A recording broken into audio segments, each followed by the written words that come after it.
안녕하세요. 오늘도 사연 살롱을 찾아주셔서 감사합니다. 사연을 보내는 저는 작은 1인 공방을 운영하고 있는 30대 중반 기혼 여성이에요. 제가 운영하는 1인 공방은 미가공 상태의 금부치와 원석 상태의 보석을 의뢰받아 직접 장신구로 가공하는 귀금속 공방이에요.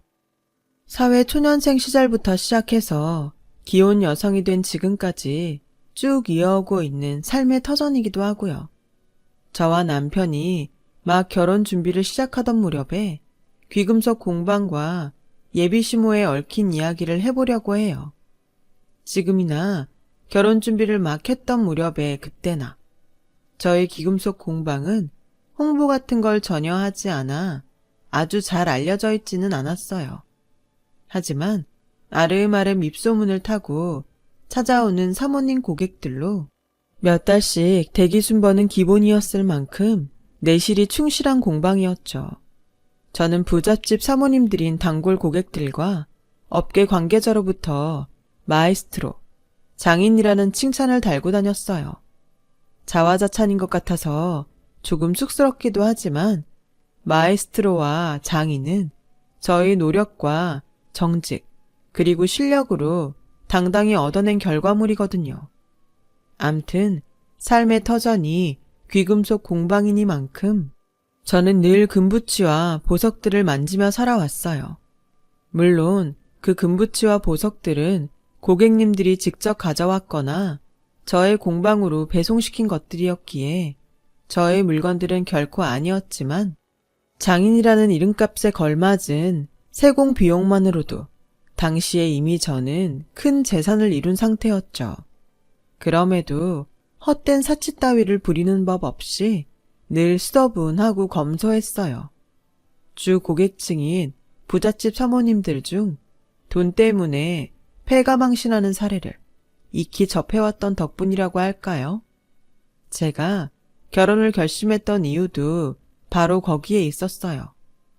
그런 사모님들 이야기를 종종 목격했던 저는 그럴수록 더더욱 정직과 신뢰를 철칙같이 지키며 괜한 돈 욕심을 멀리하고 살아왔는데 마침 저와 같은 가치관을 가지고 있던 남자가 덜컥 나타나 주었으니까요. 그는 요즘같이 험한 세상에 좀처럼 찾아볼 수 없을 만큼 정직하며 반듯한 남자였고 그런 남자를 놓칠 수 없다고 생각한 제가 먼저 프로포즈를 하게 되었어요. 저희 부부는 결혼 준비를 시작했어요. 당연히 저와 남편 사이에는 아무런 문제가 없었죠. 오직 행복한 결혼 생활만이 펼쳐질 것 같았어요. 대학 입시학원을 몇 개 운영하는 원장이자 갑부라고 부를 정도는 아니지만 풍요로운 삶을 누리며 사는 그런 사모님인 예비시모가 결혼을 반대하기 전까지만 해도 말이죠. 제가 시댁에 처음 인사하러 가던 날부터 예비시모의 결혼 반대는 시작되었어요. 시모는 화려하지는 않았지만 단정하게 신경 써서 차려입은 저의 차림새부터 트집을 잡았죠. 시댁들 자리에 처음 인사 온다는 애가 넌 그게 지금 우리 집안 수준에 맞는 복장이라고 보니? 아, 네.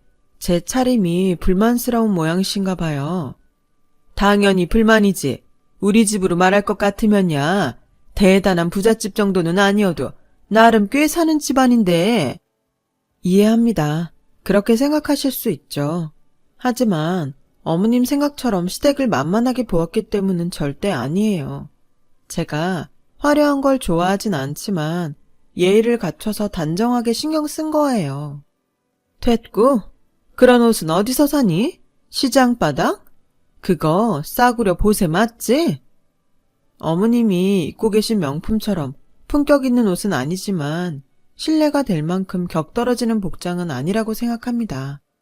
하기사, 어떻게 보면 네 딴에는 나름 신경을 쓰기는 쓴 차림새의 모양이구나.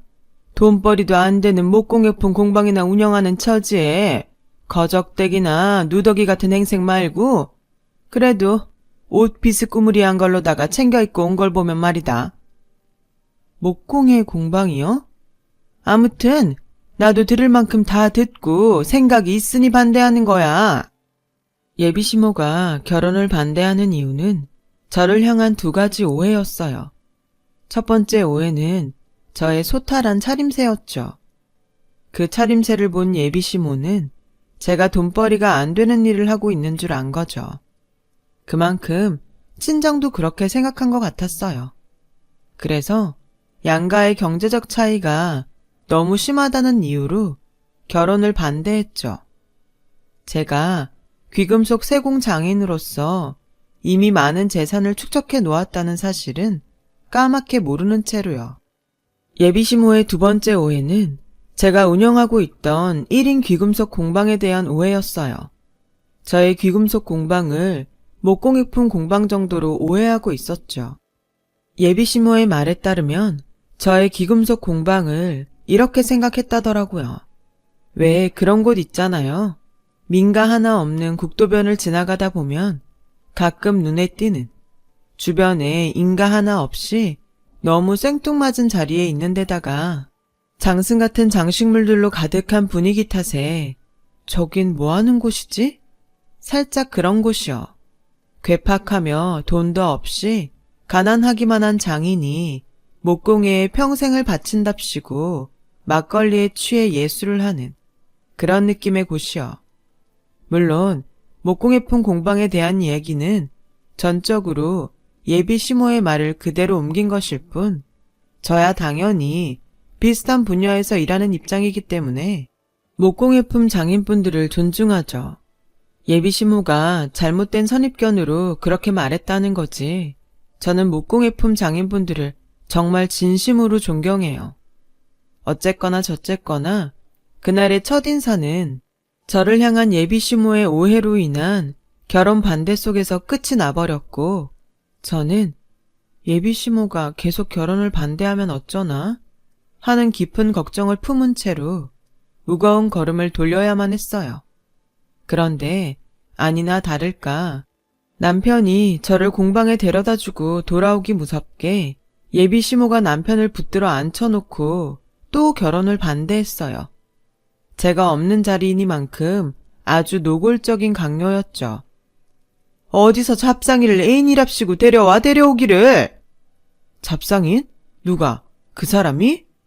목공예나 하면서 사는 사람들 신세야 뻔하지. 잘 돼봤자 고속도로 휴게소 좌판에서 쌀데기 없는 것들이나 팔 것이고 그나마도 잘못되면 국도변에서 지나가는 차들이나 억지로 붙들어 세워놓고 복졸이니 주걱이니 비싸게 강매하는 잡상인 꼬라지일 것이고 어디 엄마 말이 틀렸다든? 뭔가 좀 선입견이 되게 심한 모양인데 설사 목공예품 장인이라고 쳐도 엄마 말처럼 나쁜 게 아니에요. 선입견이 아니라 엄연한 사실이야. 그러니 잡상이 같은 여자 말고 번듯한 집에서 잘 배우고 차만 찾아 다시 만나서 결혼할 생각이나 해. 결혼을 할 거면 우리 집안 수준에 맞는 자제를 며느리로 드리라고. 그만 좀 해요. 아무리 아들이라지만 막 실망감 들려고 그런다 정말. 어쩌겠니? 실망해도 별 수 없는 일인 것을. 내 눈에 흙이 들어간다고 해도 이렇게 수준 차이 많이 나는 결혼은 절대 반대니까 그렇게 알아. 내가 엄마 혹시나 돈 보고 결혼 허락할까봐 그 사람 재산 얘기 잘 안 하려고 했는데 그렇게까지 덮어놓고 반대한다면야 어쩔 수 없지 뭐. 솔직히 굳이 따진다면야 한참 모자란 쪽은 우리 집이지. 그 사람 통장에 들어있는 현금만 해도 엄마 학원이니 뭐니 내 재산까지 다 포함한 우리 집보다 훨씬 많을걸? 그리고 그 사람이 얼마나 인정받는 장인인지 알면 이런 얘기 절대 못해요. 꼴랑 목공의 공방이 돈이 있어 봤자 푼돈이나 되려고? 엄마는 학원 원장이면서 사람이랑 대화하는 태도가 왜 그래? 그런 태도로 학생들 어떻게 가르쳤지? 제발 사람 말 좀 제대로 들어요. 내가 계속 얘기했잖아. 지금도 얘기하고 있잖아. 목공의 공방 아니라니까. 아니면 어디 시골구석 한지 공방 뭐 그런 거라디? 그래봤자 거렁뱅이 신세 거기서 거기지 뭘. 일단 가서 봅시다. 직접 눈으로 보자고요. 입으로 100번 말해봤자 어차피 안 믿을 테니까. 며칠 뒤 남편이 예비시모를 직접 데리고 저의 귀금속 공방을 찾아왔어요. 예비시모의 오해와 결혼 반대를 불식시키기 위한 일종의 견학 차원이었죠. 그렇게 저희 공방에 견학 오게 된 예비시모의 눈이 도착하기가 무섭게 휘둥그레졌어요. 저희 공방에 널려있는 금부치와 보석 무더기를 직접 마주하게 되었으니까요. 더욱이 부잣집 사모님들로부터 90도 인사를 받아가며 보석 세공사로서 존중받는 저의 모습과도 직접 마주하게 되었으니까요. 그제야 비로소 저를 향한 생각이 모두 오해였음을 깨달은 예비시모는 미안하구나. 내 생각이 짧았던 모양이야. 다 내 오해였고 그 점 거듭 사과하마. 아니에요. 워낙에 사람들에게 잘 알려지지 않는 직업이라서 충분히 오해할 만한 일인걸요. 아무리 그래도 잘못은 분명 잘못이고 잘못을 했으면 당연히 사과를 해야 옳은 일이지. 그렇게 말한 예비시모는 저에게 사과했고 저의 손을 덥석 잡아 쓰다듬어 주더라고요. 마에스트로라고 그러나? 특정 분야의 장인을 지칭하는 말말이다. 난 내가 사회적으로 이만큼 인정받는 마에스트로인 줄은 꿈에도 몰랐지 뭐니. 그저 좋아하는 일, 행복한 일, 정직히 열심히 해왔을 뿐인데요 뭐. 부끄러울 일 아니야. 되려 어깨 쭉 펴고 당당해야 할 일이지. 우리 며느님의 평생의 노력을 깎아내려서 미안해. 다시는 이런 일 없도록 반성하고 또 반성할게. 어머님. 그리고 이번에는 내가 먼저 부탁하마. 이렇게 모자라고 부족한 시애미를 용서하고 내 아들과 결혼을 해주련? 그럼요. 며느리가 되어서도 지금처럼 성실하게 살도록 노력할게요. 헛된 돈 욕심에 빠져서 남편에게 피해가 가는 일 절대 없을 겁니다. 저도 약속해요. 그날 저와 남편은 자신의 행동에 대해 깊이 뉘우치는 예비시모의 모습을 보며 안도했고 예비시모가 계속 반대하면 어쩌지 싶었던 저의 고민 또한 하늘 멀리 날아가 버렸죠. 이후로도 한동안 예비시모는 훌륭하고 자애로운 시어머니의 모습이었어요. 결혼을 준비하며 난관에 부딪힐 때마다 늘 저에게 힘이 되어 주었거든요.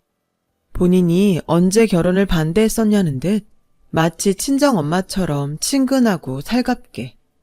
하지만 부잣집 사모님들을 주 고객으로 둔 귀금속 공방을 운영해오며 이거 하나만큼은 분명하게 알고 있었어요. 돈에 눈이 먼 사람들은 아무리 착한 척을 해봤자 착한 사람 가면 뒤로 숨겨놓은 칼날을 언젠가는 반드시 들켜버리고야 만다는 깨달음이었죠. 예비시모가 딱 그랬어요. 저를 업신여기며 결혼을 반대했던 일을 뉘우치던 모습부터 친정엄마처럼 자애롭고 살갑게 저를 대하던 행동들까지 모두 다 연기였어요.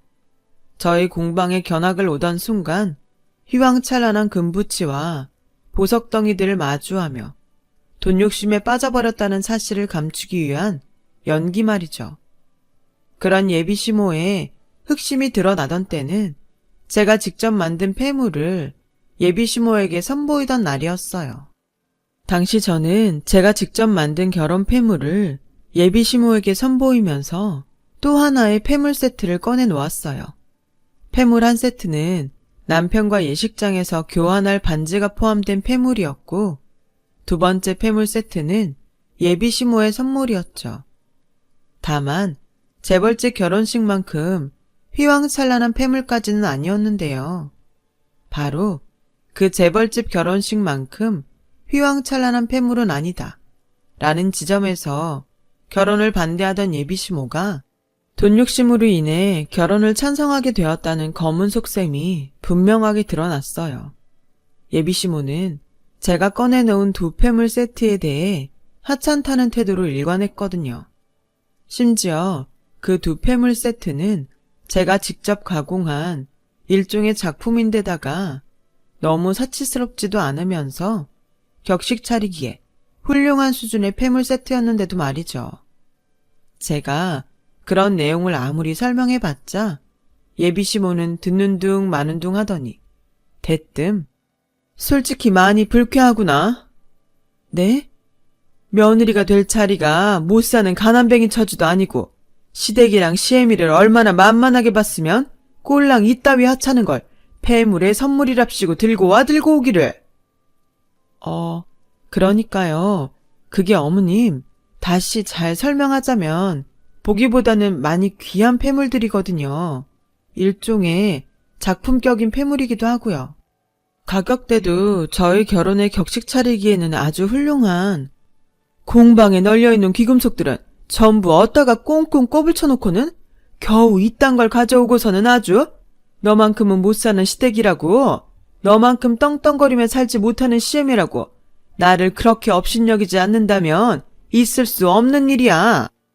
시어머니는 저희 귀금속 공방에 있는 금부치와 보석들이 전부 저의 것이라고 생각하는 것 같았죠. 하지만 사실은 전혀 다르거든요. 그 금부치와 보석들은 모두가 고객들의 소유물이거든요. 제 공방 오시면 사람들 대부분 그 귀금속들이 다 저의 것이라는 오해를 하기도 하니까요. 하지만 실상은 좀 달라요. 이제 와서 또 무슨 핑계를 대려고. 내가 내 두 눈으로 똑똑히 본 것이라도 없어야 속아 넘어가지. 아니에요, 어머님. 정말이에요. 저는 세공사로서 세공 비용만 받을 뿐 세공 과정에서 발생한 금가루 먼지까지 하나하나 주인인 고객들에게 돌려줘야 하는 것이기도 하고요. 네가 시애미를 아주 바닥까지 무시하려 드는구나. 내가 이래봬도 고3들 숱하게 명문대 보낸 학원 강사 출신 원장이야. 배워도 너보다 몇 배는 더 배웠고 어디 가서 무시당할 사람은 아니란 말이다. 근데 어디서 세상 물정 모르는 노인네 취급을 해 감히. 어머님, 진정하시고 제 얘기를 들어보세요.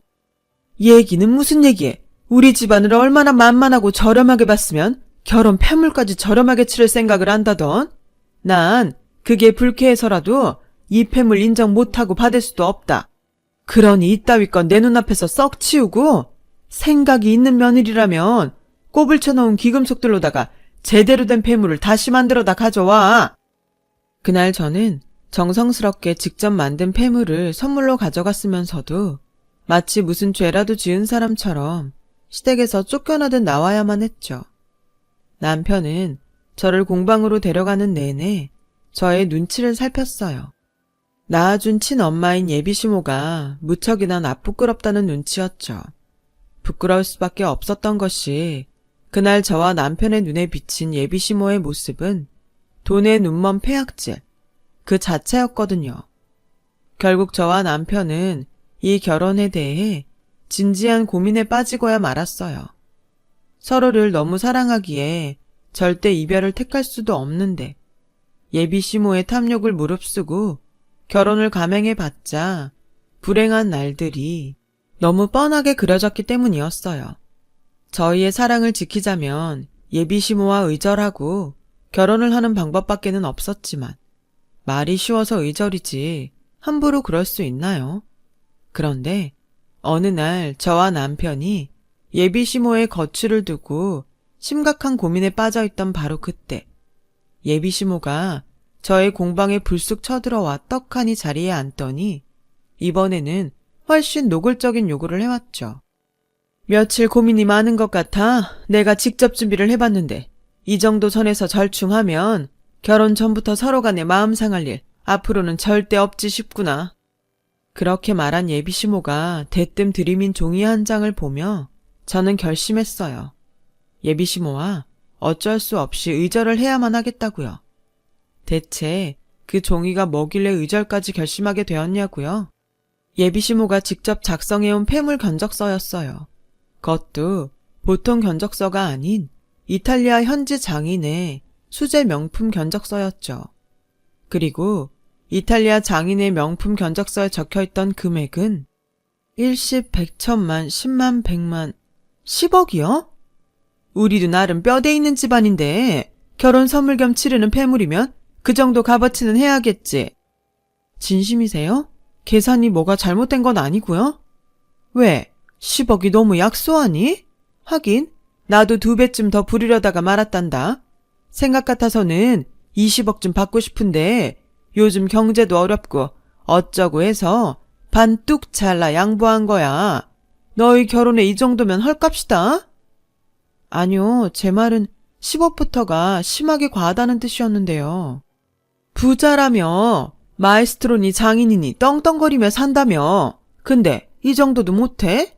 차라리 처음 생각대로 20억짜리 견적 뽑아서 들이밀어야 시댁이 그렇게 저렴한 집안 아니라는 경고를 제대로 알아듣겠니? 내가 그렇게까지 해야 그놈의 시댁 무시를 그만둘 참이야.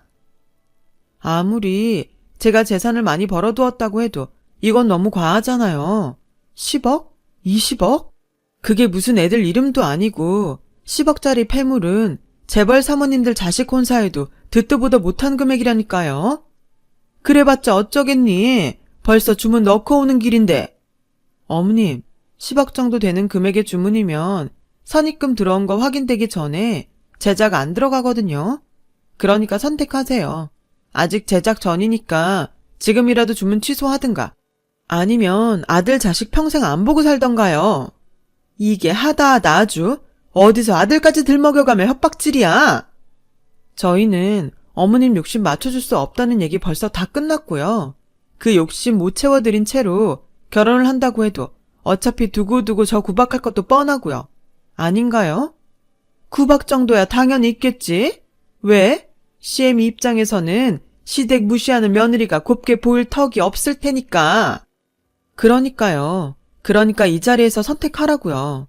10억이니 20억이니 하는 욕심을 이쯤에서 단념하던가 아님 아들 며느리 없는 셈 치고 살던가.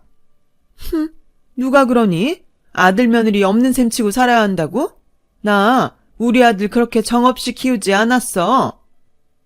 바로 그때 제가 미리 연락을 해두었던 남편이 이렇게 외치며 나타났어요. 내가 그랬어. 뭐?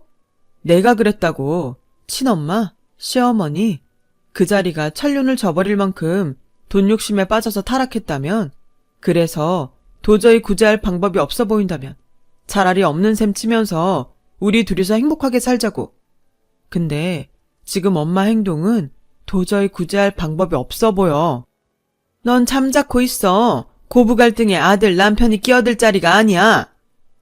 또 혼자서 오해하고 있네. 그렇게 모르겠어? 그렇게 눈치가 없어요? 지금 이건 고부 갈등이 아니라니까. 남의 집 귀한 부인한테 생판 남처진 아줌마가 와서 폐악질이나 부리고 있는 꼴이지. 뭐? 남? 너 지금 남이라고 했니? 네가 어떻게 이래? 낳아주고 키워준 엄마한테 어떻게 이럴 수가 있어? 엄마는 어떻게 이럴 수가 있을까? 아들이 사랑하는 여자 앞에서 어쩌면 이렇게 사람 창피하게 만들 수가 있을까? 이놈의 자식이 어디서 따박따박 말대꾸를? 됐어요. 나 엄마 자식 안 해. 앞으로 안 하려고요. 그니까 여기서 더 망신당하기 전에 가세요. 가서 제발 그놈의 돈 욕심 좀 버리고 제대로 좀 살아봐. 마지막 부탁이야. 그날 저와 예비 남편은 예비 시모와 결국 의절했어요. 저는 남편을, 남편은 저를 그렇게 서로를 지켜야만 했으니까요. 의절을 선언했으니 이제 남은 건 안정이라고 생각했어요. 하객들의 축복 속에서 행복한 결혼식을 치르고 예비 시모로부터 받은 마음의 상처를 서로 다독이고 치유해가며 그렇게 부부로서 함께 살아가는 일만이 남아있다고 생각했어요. 하지만 예비 시모와의 의절로부터 채 며칠이 지나지 않았던 어느 날 저의 귀금속 공방에 도둑이 들었어요. 보안용 카드 키를 어디서 구했는지 바람처럼 나타났다가 사라진 도둑이 가져간 물건은 단 하나더라고요. 공방의 최골 단골 사모님이 세공을 위해 맡겼던 보석, 5캐럿짜리 최상급 다이아몬드였죠. 그 5캐럿 최상급 다이아몬드의 당시 가격은 현금 1억 상당이었어요. 내심 지피는 구석에 있던 저와 남편은 설마 하는 심정으로 CCTV를 돌려보았고 늦은 밤 바람처럼 나타났다가 사라진 다이아몬드 도둑은 역시나 미안해 정말 남편 될 사람으로서 당신 볼 면목이 없다. 괜찮아 당신 잘못도 아닌데 뭐. 어떻게 내 잘못이 아니야. 아무리 의절했다고는 해도 어쨌든 우리 엄마가 저지른 도둑질인데. 돈 욕심에 빠진 사람들은 원래 그렇더라. 그놈의 돈 욕심 때문에 결국 주변 사람들까지 상처 입히고야 말더라고. 그런 모습들 내가 많이 보면서 지내와서 잘 알아. 그니까 절대로 미안해하지 마. 당신은 피해자고 나도 피해자고 우리 둘 다 피해자일 뿐이니까. 피해자가 죄책감에 시달리는 법은 세상에 없어. 아니, 근데 도대체 어떻게 들어와서 그걸 가져간 거야? CCTV랑 보안이랑 철저하잖아. 내 말이. 저와 남편은 며칠 동안의 CCTV를 돌려봤어요. 마침내 단서를 찾아내었죠. 예비시모와 의절하던 날의 CCTV 기록을 통해서요. 예비시모가 10억 상당의 폐물 견적서를 들고 공방을 찾아왔던 날. 그때 이미 돈을 제대로 뜯어내겠다는 작정을 하고 쳐들어왔던 모양이더라고요. 제가 내어줄 커피를 직접 타고 있는 사이에 공방의 금고를 무단으로 열어 보안용 카드키를 주머니에 넣는 장면이 CCTV에 고스란히 찍혀 있었거든요. 그 장면을 보면서 이 예비시모라는 사람이 참 몹쓸 엄마라는 생각이 들었던 것이 예비시모가 보안용 카드키를 훔쳐낸 금고의 비밀번호는 남편의 생일이었어요. 결국 예비시모는 그놈의 돈 욕심을 채우기 위해 끝끝내 자식마저 이용해버린 셈이었죠. 그걸 알게 된 남편의 실망이 하늘을 찌른 건 어찌 보면 무척이나 당연한 일이었고요. 저는 일단 차마 말을 잇지도 못한 채로 친엄마를 향한 실망감에 치를 떠는 남편부터 다독였고 남편이 마음을 가다듬은 다음에는 다이아몬드의 주인인 단골 사모님에게 도난 사실을 고백했죠. 평소 저의 올바른 행실을 익히 알고 있던 단골 사모님은 감사하게도 저와 남편에게는 어떠한 잘못도 없다며 선을 딱 그어주었고 저희 부부와 단골 사모님은 다이아몬드를 훔친 예비시모를 경찰에 신고하기로 뜻을 맞추었어요. 지극히 당연한 처사였고 정말 어쩔 수 없는 선택이기도 했죠. 1억짜리 다이아몬드가 저희 부부의 소유물이 아닌 만큼 부득이한 처사인데다가 자칫하다가는 세공장인으로 살아온 저의 평판을 심각하게 해칠 수도 있는 일이었으니까요. 한편 경찰에 신고를 마친 저와 남편이 예비시모의 행방을 수소문하던 그때 예비시모는 다이아몬드를 팔아치울 금은방을 찾아 거리를 전전하고 있었나 봐요. 난관에 봉착한 모양이었고요. 출처도 불분명한 5캐럿짜리 고가의 다이아몬드를 감히 함부로 사겠다며 나서는 금은방은 없을 테니까요. 결국 숱한 금은방 주인들에게 문전박대당한 예비시모는 절치부심하며 전당포를 향했어요. 그 다이아몬드를 현금화할 수 있는 곳이라고는 전당포밖에는 없는 까닭이었겠죠. 그렇게 막 첫 번째 전당포로 들어가려던 예비시모의 앞에 누군가가 불쑥 튀어나왔고 그 누군가의 모습을 마주하기 무섭게 예비시모는 사색이 되었어요. 누구겠어요? 경찰을 대동한 저와 남편이었죠. 경찰과 저희 부부를 마주한 예비시모는 잠시 당황하더니 불길하고 불안한 표정을 애써 지워가며 악다구니를 치기 시작했어요. 평생 안 볼 것처럼 굴더니만 이제 와서 무슨 염치로 내 앞에 나타난다든? 저희도 그러면 마음이나마 얼마나 편했을까요? 우리 눈앞에는 보이지 않을지언정 혹시나 어머님이 그놈의 돈 욕심으로부터 벗어났을지도 모른다는 희망이라도 있었을지도 모를 테니까요. 말 끝마다 그놈의 돈 욕심, 돈 욕심? 내가 이래서 너를 몹쓸년이라고 했던 거야. 입만 열어대면 시댁무시에 시애미무시가 매번 정도를 넘어서서. 그만하세요. 누구 잘못이고 누가 몹쓸 사람인지는 어머님 스스로가 벌써 다 증명해버린 상황이니까. 뭘? 내가 뭘? 저희가 경찰이랑 괜히 왔겠어요? 찾아가는 금은방마다 문전박대 당했고 결국 전당포밖에 갈 곳 없는 처지라는 거 모르고 왔을까요? 생사람 잡지 말거라. 난 그냥 지나가는 길이었어. 그래요? 이 얘기를 듣고도 그냥 지나가는 길이라고 우길 수 있을까요? 어머님이 쫓겨났던 금은방 한 군데서 경찰에 제보했어요. 수상한 여자 하나가 구매 내역도 입증 안 되고 보증서조차 없는 5캐럿짜리 다이아몬드를 팔겠답시고 온 금은방을 다 쏘다니는 중이라고. 아무래도 도둑 같다고요. 혹시 도난 신고된 다이아몬드 있으면 근처 전당포에 잠복 한번 해보라던걸요? 그런 위험한 물건을 취급하는 곳은 장물압이 아니면 전당포밖에 없으니까요. 증거 있어? 증거야 널리고 널렸죠. 귀금속 취급하는 공방에서 그 흔한 CCTV 하나 안 깔아놓았을까 봐서요. 제가 말을 마치기 무섭게 탄식을 터뜨린 시몬은 여전히 잘못을 뉘우칠 생각이 없다는 듯이 또 악다구니를 쳤어요. 부모 자식, 시부모 며느리 사이에 네가 어떻게 나한테 이럴 수가 있니? 어떻게 시애미를 감히 범죄자 취급을 할 수가 있어? 당신들 경찰 양반들도 마찬가지야. 시애미가 며느리 물건 좀 가져갔기로써니 멀쩡한 사람 뒤나 밟고 다니는 게 정당한 법이야? 내가 당신들 싹 다 인권유린으로 고소할 거야. 그러니까 썩 물러가서 다들 옷 벗을 각오로 기다리기나 해. 하지만 경찰들은 당신은 지금 절도 현행범으로 검거되는 거라며 계속 연행을 거부한다면 공무집행 방해 혐의까지 더해진다며 예비시모를 신사적으로 대했어요. 하지만 궁지에 몰린 예비시모의 폐악질은 그칠 기미가 보이지를 않았죠. 그래서 누차 설명했잖아요. 공방에 있는 귀금속들은 모두 다 고객들의 소유물이고 저는 세공장인으로서 공인비만 받을 뿐 세공 과정에서 나오는 금가루 하나하나 전부 고객들에게 돌려드려야 하는 것이라고요. 그러니 절도가 맞고 어머님은 도둑질을 저지른 게 맞아요. 또 결국 지금 이 상황은 어머님 스스로가 자초한 거기도 하고요. 처음부터 돈 욕심에 빠져들지 않았다면 이런 불상사는 애초에 생기지도 않았을 거고 아들 며느리와의 인연도 스스로 끊어낸 셈이니까요. 이제 좀 알겠어요? 당신 신세 당신 스스로 망쳤다는 거.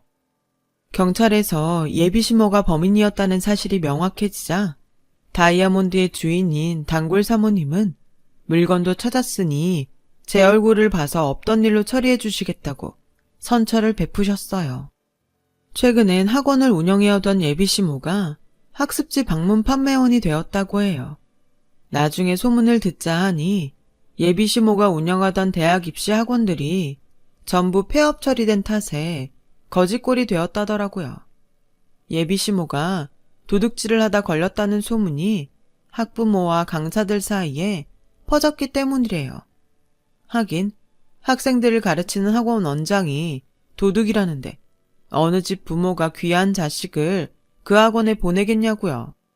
저는 귀금속 세공사로 명성을 더 떨친 덕분에 작년부터는 이탈리아 현지 장인과의 협업을 하게 되었어요. 협업을 하게 되면서 저의 몸값이 몇 배로 뛰었답니다.